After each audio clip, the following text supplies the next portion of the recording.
Hello বন্ধুরা, কেমন আছেন? আশা করি ভালো আছেন। আপনাদের আশীর্বাদে আমি খুব ভালো আছি। এই যে দেখেন, সোমবারের জন্য আজকে আবার কি রান্না হলো আপনাদেরকে দেখানোর জন্য সব কিছু রেডি করে বসছি। আপনারা কিন্তু অবশ্যই দেখবেন আজকে কি রান্না করছি সোমবারের জন্য। প্রথমেই আলু ভাজাটা দেখাই। এই যে দেখেন আলু ভাজা, আর এই যে দেখেন ডাল। আজকে কি ডাল রান্না করছি? আজকে মাসকলার ডাল রান্না করছি লাউ দিয়ে। কারণ হচ্ছে সোমবারে তো সব সোমবারে তো আর ঘ্যাট তরকারি খাওয়া যায় না, ওই জন্য মাঝে মাঝে ডালও খাইতে হয়। আজকে হলো মাসকলার ডাল রান্না করছি। মাসকলার ডালটা কিন্তু সেই খাইতে কিন্তু টেস্টি লাগে। কে কে মাসকলার ডাল বেশি খাইতে ভালোবাসেন কমেন্টে কিন্তু অবশ্যই বলবেন। দিদি ভাইরা বলবেন কিন্তু কমেন্টে কে কে মাসকলার ডালটা খাইতে ভালোবাসেন। আমরা বলি মাসকলার ডাল, অনেকে বলে ঠাকরির ডাল।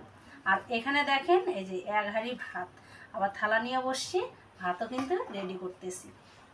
কারণ হচ্ছে বাজে মাত্র 9:30, কিন্তু আজকে এত তাড়া হয়েছে। সোমবার দিন আমার খুব ঝামেলা হয়, কারণ হচ্ছে মাসকলার ডালটা রান্না করতে সময়ও লাগে, তারপরে হচ্ছে লাউ কাটতে লাগে, ধুইতে লাগে, বসাইতে লাগে, ছান করতে লাগে, পূজা দিতে লাগে। মানে বললাম না সোমবারে যে কি ঝামেলাটা হয়।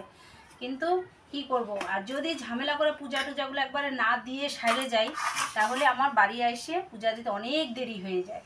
কারণ হচ্ছে আমি কাজের থেকে আসি, অনেক দেরি হয়ে যায়, তাহলে অতক্ষণ আমাকে উপাস থাকতে হয়।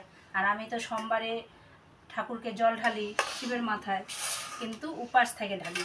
ওই জন্য একবারে ছান ঠান করে রান্না টান্না করে খাইয়ে দেয়ে, মনে করো পূজাটা দিয়ে খাইয়ে দেয়ে গেলে কি হয়, মানে তখন দেরি হলে অত ঝামেলা হয় না। আর উপাস থাকলে না, মানে আর আমি চলতে পারি না, এত শরীরটা নার্ভাস লাগে তখন।